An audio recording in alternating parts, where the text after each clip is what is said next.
พี่น้องที่รักมื้อนี้เฮายังสืบต่อหัวข้อเกี่ยวกับเรื่องความเชื่อเพราะหยังจึงว่าสืบต่อพี่น้องเพราะมันเป็นเรื่องที่เฮาควรเข้าใจอย่างละเอียดและมีความสำคัญหลายสำหรับชีวิตคริสเตียนบ่ว่าจะเรื่องการดำเนินชีวิตและการรับใช้พระองค์เพราะฉะนั้นหัวข้อมื้อนี้ผลของความเชื่อเฮ็ดเฮามีชัยชนะโลกผลของความเชื่อให้เฮามีชัยชนะโลกอย่างใดแน่เฮาสิเบิ่งนํกันพี่น้องขอพี่น้องได้เปิดในพระคัมภีร์ของพระเจ้าอยู่ใน1โยฮันบทที่5ข้อที่4ที่5เพราะทุกคนที่เกิดจากพระเจ้าก็มีชัยต่อโลกและความเชื่อของพวกเฮานี่แหละเป็นชัยชนะที่ชนะต่อโลกผู้ใดหนอที่ชนะต่อโลกถ้าบ่แม่นผู้ที่เชื่อว่าพระเยซูทรงเป็นพระบุตรของพระเจ้าอาเมนให้เฮามีโอกาสได้อธิษฐานนํกันพี่น้องพระเจ้าผู้ลูกขอยกย่องให้เกียรติพระองค์พระเยซูคริสต์เจ้าผู้ลูกสำนึกในพระคุณของพระองค์ขอบคุณพระเจ้าที่พระองค์ได้ให้พระคำของพระองค์มาถึงพวกข้าน้อยทั้งหลายเพื่อตอกย้ำให้พวกข้าน้อยมั่นใจว่าพวกข้าน้อยนั้นมีชัยชนะต่อโลกนี้พระลูกขอการทรงนำพาจากพระยมสุดเจ้าในพระนามพระเยซูคริสต์เจ้าอาเมนพี่น้องที่อยากอยู่ในพระคัมภีร์ที่เฮาได้อ่านผ่านไปนั้นพระคำของพระเจ้าบอกว่าไผเนาะจะชนะต่อโลกถ้าบ่แม่นผู้ที่เชื่อว่าพระเยซูเป็นพระบุตรของพระเจ้าพี่น้องที่อยากคำว่าชนะต่อโลกในที่นี้หมายความว่าอย่างไรเมื่อคำเว้าที่เว้าว่าโลกหรือว่าชนะต่อโลกนี่มีความหมาย1คือโลกที่พระเจ้าทรงสร้างแท้ๆ2แม่นกิจการของโลกซึ่งความหมายพระคัมภีร์ได้เว้าในตอนนี้แม่นเกี่ยวข้องกับเรื่องกิจการของโลกกิจการของโลกหมายความว่าสิ่งที่บ่ถูกต้องตามพระคำของพระเจ้าซึ่งเป็นค่านิยมของโลกหลายคนพยายามอยากชนะความชั่วพี่น้องนี่ไปเรียนหลักสูตรเอาชนะความชั่วเอาชนะกิเลสตัณหาไปจำศีลต่างๆพี่น้องซอกทุกวิธีทางแต่ปรากฏว่าส่วนหลายแล้วบ่ประสบความสำเร็จพี่น้องเป็นหยังจึงบ่ประสบความสำเร็จพี่น้องเพราะว่าเรื่องความโลภในเนื้อหนังนี่มันอยู่กับเฮาพี่น้องเพราะฉะนั้นเขาจะชนะมันได้อย่างไรมื้อนี้พระคำของพระเจ้าว่าต้องเป็นผู้ที่เชื่อว่าพระเยซูเป็นพระบุตรของพระเจ้าเพราะฉะนั้นพี่น้องเฮาสิมาเบิ่งว่าความหมายบัดนี้เนาะคำว่าชนะโลกนี่หมายความว่ากิจการของโลกนั้นชนะอันที่1พี่น้องประการที่1นี่แม่นเฮามีชัยชนะเหนือแนวความคิดแบบค่านิยมของโลกนี่เมื่อเฮามาเชื่อในองค์พระเยซูคริสต์เจ้าพี่น้องเฮาต้องชนะค่านิยมของโลกนี้คือหยังพี่น้องปรัชญาของโลกนี่คือสอนให้เอาแพ้เอาชนะกันสอนให้แก้แค้นกันสอนหยังพี่น้องให้กอบให้โกยเส้นว่าไผมือยาวสาวดาวสาวเอาแม่นบ่พี่น้องหรือมีเพลงก็เส้นเดียวกันพี่น้องก็สิสอนให้คนหยังพี่น้องให้ใจดำใส่กันอันนี้คือค่านิยมของโลกนี่จะต้องอยู่เหนือคนอื่น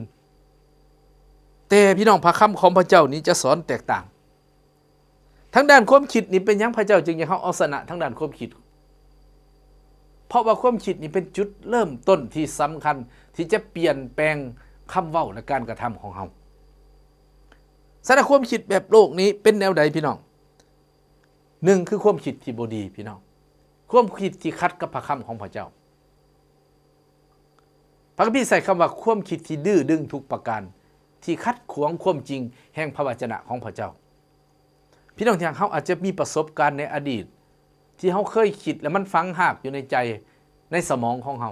แม้กระทั่งมาเชื่อพระเยซูหลายปีแล้วบางเทื่อเป็นหยังพี่น้องเปลี่ยนแปลงยากฉะนั้นเฮาสิเปลี่ยนแปลงได้อย่างไรพี่น้องเฮาจำเป็นต้องยอมจำนนต่อพระคำของพระเจ้าต่อพระวิญญาณบริสุทธิ์เจ้าความคิดหยังอีกพี่น้องความคิดอวดองค์ทะนงตัวพระคัมภีร์ว่าอวดองค์หมายความว่าหยังพี่น้องยกตัวเองข่มคนอื่นเชื่อมั่นในตัวเองบ่ได้เชื่อมั่นในพระเจ้าด้อยค่าคนอื่นแต่ยกย่องตัวเองอวดองค์ทะนงตัวพระคำของพระเจ้าเมื่อจะมาพบองค์พระเยซูคริสต์เจ้าแล้วให้จะเปลี่ยนแปลงความคิดฉะนั้นพี่น้องอยากพระเจ้าเรียกร้องให้เปลี่ยนแปลงด้านความคิดนี่ความคิดอวดโตคนอวดโตนี่ไปทางใดก็อยากผิดหมู่เราได้พี่น้องบ่ว่าอยู่ในครอบครัวในสังคมอยู่บนใดก็แล้วแต่ตรงกันข้ามกับคนถ่อมตัวคันคนถ่อมตัวนี่อยู่ไสก็อยู่ง่ายและได้รับการเสริมสร้างได้รับการตักเตือนได้ง่ายกว่าฉะนั้นความคิดนี่สำคัญพี่น้องความคิดยังอีกบัดนี้ความคิดแบบโลกนี่คิดอิจฉาบังเบียดคนอื่นเห็นคนอื่นได้ดีมันเป็นเรื่องโลดพี่น้องนอนบ่รับโลดคัดขวางโลดคันได้ยินข่าวว่าคนอื่นสิได้ดีนี่โอ้คิด หาวิธีการวางแผนสัวโลดอันนี้มันมาจากม่านซาตานเลยวิญญาณสัวทั้งหลายที่มันอยู่ในอากาศสถานมันครอบงำความคิดของเขาก็คิดว่าเขาเองเป็นผู้เหตุแต่ธรรมศาสตร์ความเป็นมนุษย์ที่พระเจ้าสร้างพระเจ้าบอกให้เขาคิดแบบนั้นพระเจ้าให้เขาคิดแบบมีน้ำใจโอบเอื้ออารี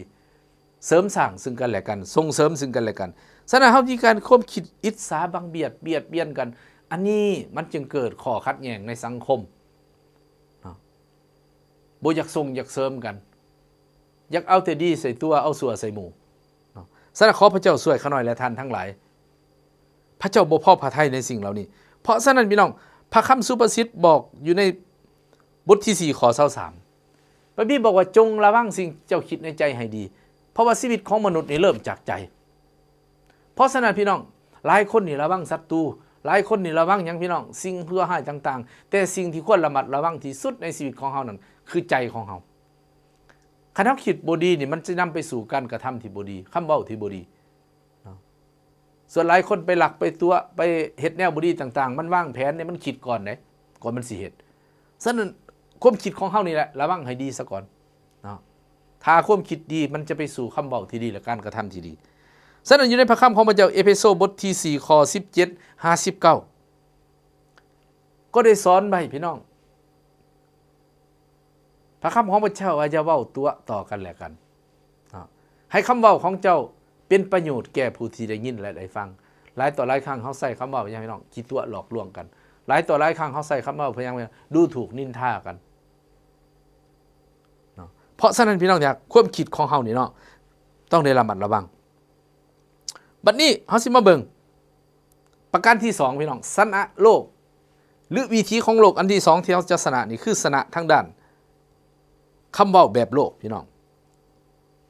เว้าในแง่ลบบ่เว้าในแง่บวกพระเจ้าสอนเฮาให้เว้าในแง่บวกเมื่อเฮาพบกันพี่น้องเมื่อเฮาให้กำลังใจคนเมื่อประเสริฐปัญหาเฮาก็บอกว่ามีทางออกเสมอเมื่อเจ็บไข้ได้ป่วยเฮาก็ว่าพระเจ้าสามารถเยียวยารักษาได้ในพระเจ้าบ่มีทางตันมันเฮ็ดให้มีกำลังใจพี่น้องคำเว้านี่ซี่ขาดว่าสิเป็นหรือตายพระคำสุภาษิตว่าเพราะฉะนั้นพี่น้องคำเว้าเฮานี่ต้องหยังพี่น้องให้เป็นประโยชน์แก่ผู้ได้ยินได้ฟัง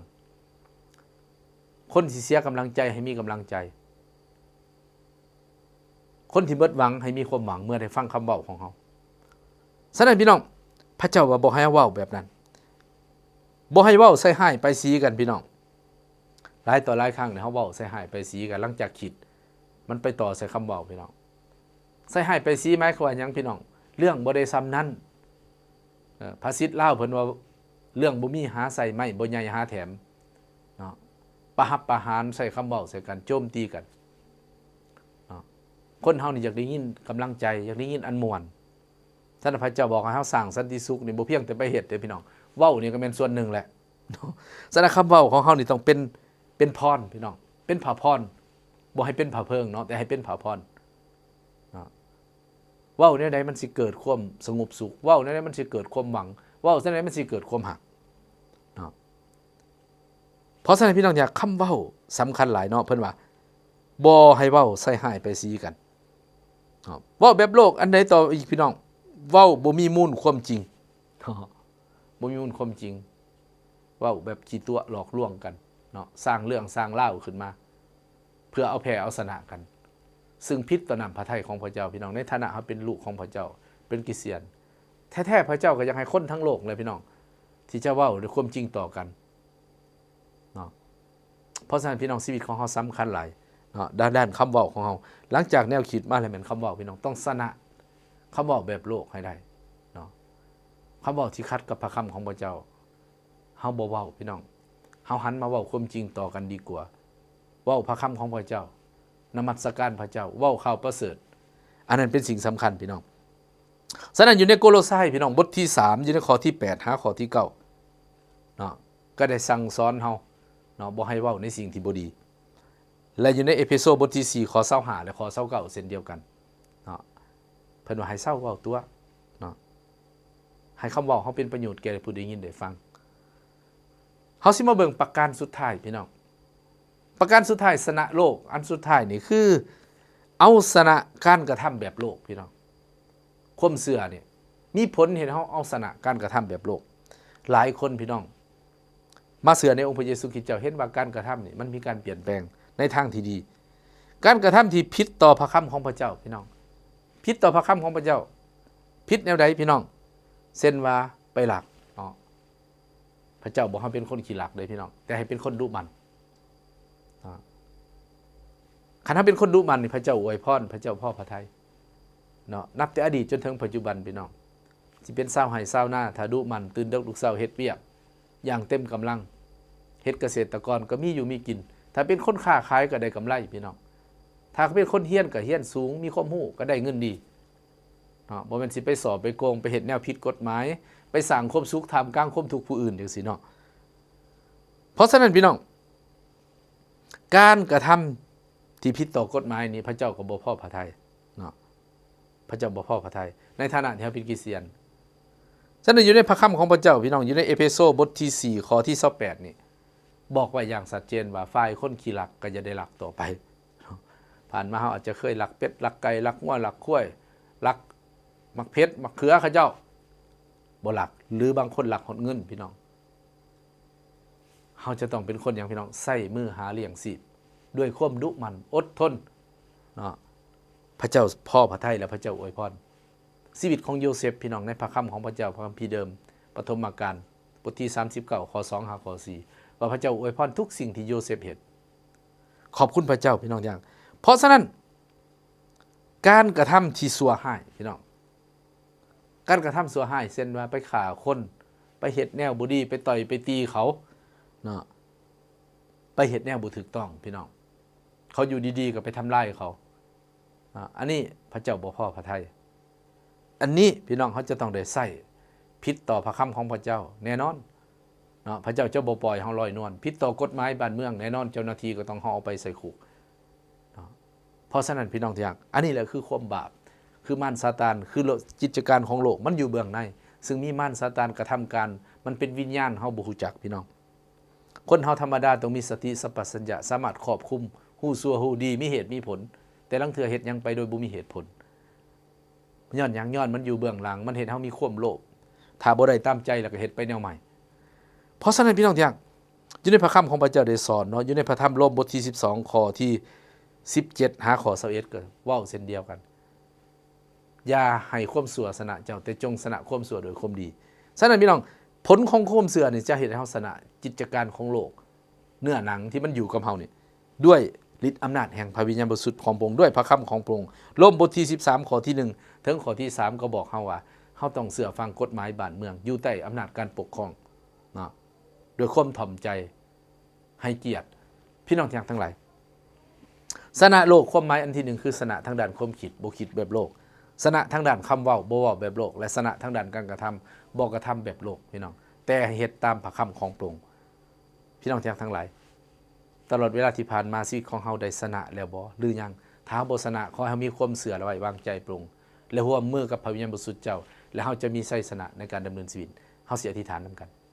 พระเจ้าพระบิดาผู้ทรงมุทนาขอบคุณพระเจ้าสำหรับถ้อยคำของพระองค์ที่มาถึงข้าน้อยและพี่น้องทั้งหลายขอพระเจ้าได้อวยพรถ้อยคำของพระองค์ให้เกิดผลเป็นจริงในชีวิตของข้าน้อยทั้งหลายในการดำเนินชีวิตและการรับใช้พระองค์และถวายเกียรติแก่พระองค์ในพระนามพระเยซูคริสต์เจ้า